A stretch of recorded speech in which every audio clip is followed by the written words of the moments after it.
Gentlewoman yields back. Now recognize the ranking member of the full committee, Mr. Pallone, for his 5-minute opening statement.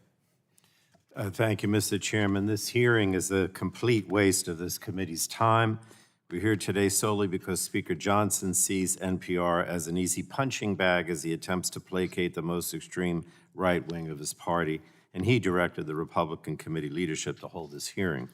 It's deeply disappointing that the majority has agreed to play along by attacking NPR and, in a very disturbing turn, demanding that it disclose the political affiliations of its employees and board members. These are the same tactics employed during the dark days of McCarthyism. I had hoped that that was over. This is 2024, not 1953. But again, this is all being done to distract from the Republican leadership's inability to govern and their failure to fulfill any of their promises on their frivolous investigations.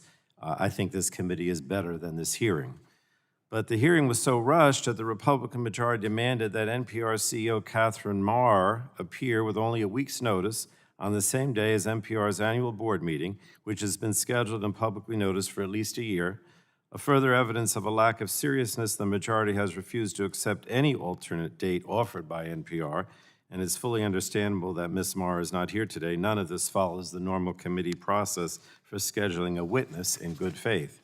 And even if she could have testified, she's only been the CEO for 6 weeks, yet Republicans would have wanted her to answer for heavily criticized allegations of bias by a former disgruntled employee.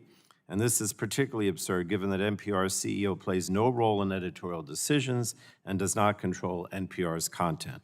These Republican attacks are unfortunate considering that public media plays an important role in all of our communities and should be supported now more than ever.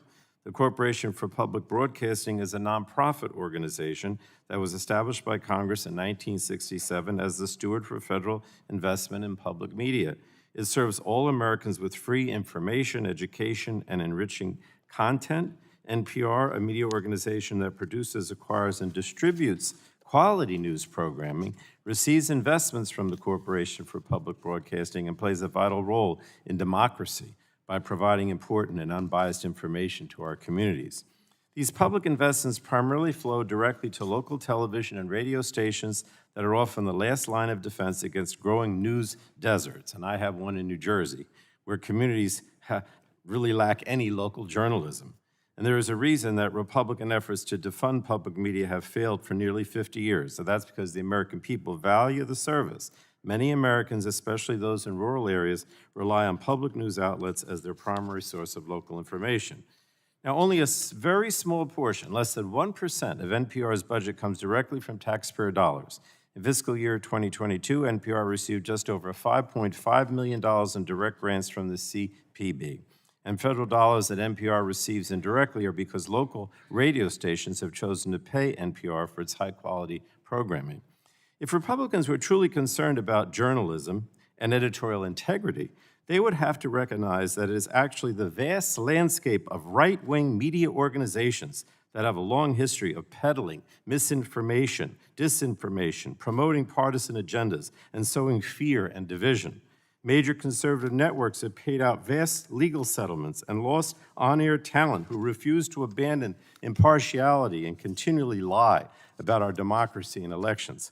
Why aren't we having a hearing about conservative media and their efforts to stifle alternative views? Just last year, Fox News paid over $787 million to settle a defamation lawsuit after its anchors repeatedly and knowingly lied on air about Dominion's voting machines. Its owner even admitted under oath that those lies were to help Donald Trump overturn the election he lost. Fox News, One America News, Sinclair, and Breitbart are all examples of media organizations that air biased, false, harmful, and damaging content. Public cynicism about the media doesn't come from NPR. It comes from the right-wing media. This hearing is particularly worrisome because we have a Republican candidate for president who spends a good amount of his time peddling unfounded attacks on the media and the freedom of the press. There's so many other things that we could be focused on today that could improve the lives of the American people, and this is not one of them. And with that, I yield back the balance of my time, Mr. Chairman.